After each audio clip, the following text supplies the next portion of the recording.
Hello there, beautiful. You're still in the studio with me, the Teej. And it's getting rather late, but I'm having fun with it. Terry, where are you going?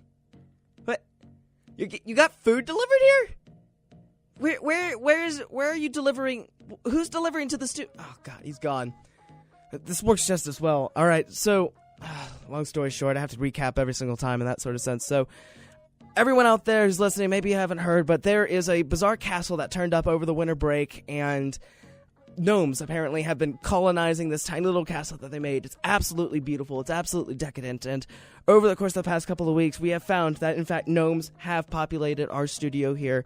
And after taking a number of items, it seems like they feel regretful for, stealing a couple of items. They have returned those items. And they're actually seeming pretty friendly right now. And we did have correspondence as of last week. Actual correspondence with Susan the gnome.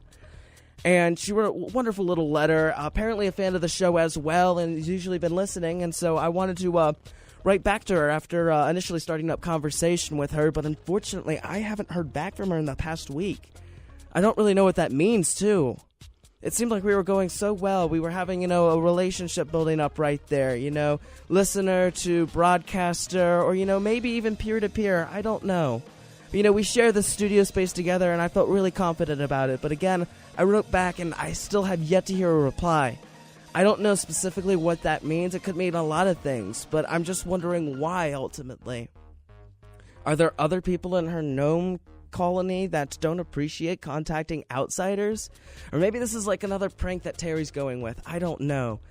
I know he really hates it when I try to even make any sort of attempt to contact them, or even, talk about him on air, which is why I usually have to wait for him to leave the room. And it really is unfortunate. I don't know what he has against this sort of gnome culture, but it strikes me as a little bit strange, doesn't it to you? I mean, it just doesn't seem like why you would have such, such hatred or just such apathy towards such an interesting coincidence that's appeared here in our studio. And that being said, I don't know. I've been so excited. I've been wanting to, get in contact and speak to Susan, maybe even actually meet at some point. And I guess I've just gotten a bit too excited. I don't know what that is, and it's a bit difficult. It's a bit rough in that sort of sense. But I mean, it is what it is. You got to be patient about these kind of matters. And again, considering the extremeness of the situation, I got to say, the fact that any of this has occurred so far, the fact that I don't know, I could eventually be friends with Susan. That'd be a really great thing right now. And Susan, if you're out there listening, I am trying to get in contact with you. You seem like a very interesting person, and so please write back at some point. I'll probably try to leave you another letter, and I hope I'm not bothering you in any way. And again, if there's some discretion that's required for this kind of thing, if gnomes and humans aren't supposed to get along, and so I shouldn't say human, I don't know what the hell I am, but gnomes and whatever I am are supposed to get along, in that sort of sense, that there's supposed to be some sort of like hostility between us. I don't think that there's any reason to perpetuate such a stereotype in that sort of sense, but on the same token, I don't want to get you in trouble. So I guess that's the message that I'd like to send out to Susan if she happens to be listening right there. And those of you listening at home as well, it might be something to consider if there are any gnomes living amongst, your household objects. Oh, hey Terry, what's up?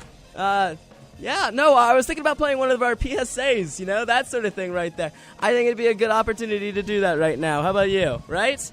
Alright, so like I said at the beginning of the show, we were in the studio and we were making a whole bunch of PSAs, and it had to do with the fact that there's a contest actually going on here, a national contest, which I was pretty excited to hear about. I usually hate contests to the very core, but when they promise a scholarship, well, that has a tendency to switch my mentality about that. That being said, I didn't really look up the rules to the scholarship. Neither me or Terry looked up to the rules to this scholarship here before we decided to just go out and start cranking these out, and the actual competition is apparently a public service announcement dealing with your freedom of speech and how do you address the question of how do you feel about your freedom of speech and that sort of thing right there.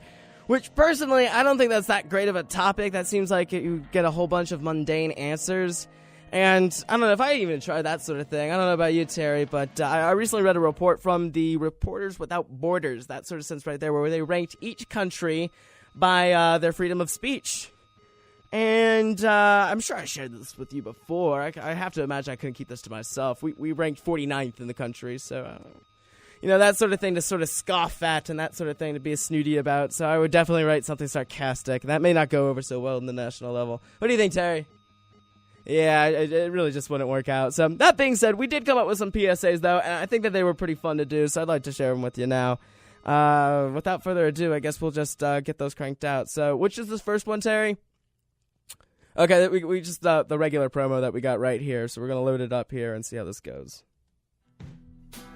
Hello, all you lovely individuals out there. Teej here, and I hate to be the bearer of bad news, but there's currently a war in this country being waged against your education. Open your eyes, think about it.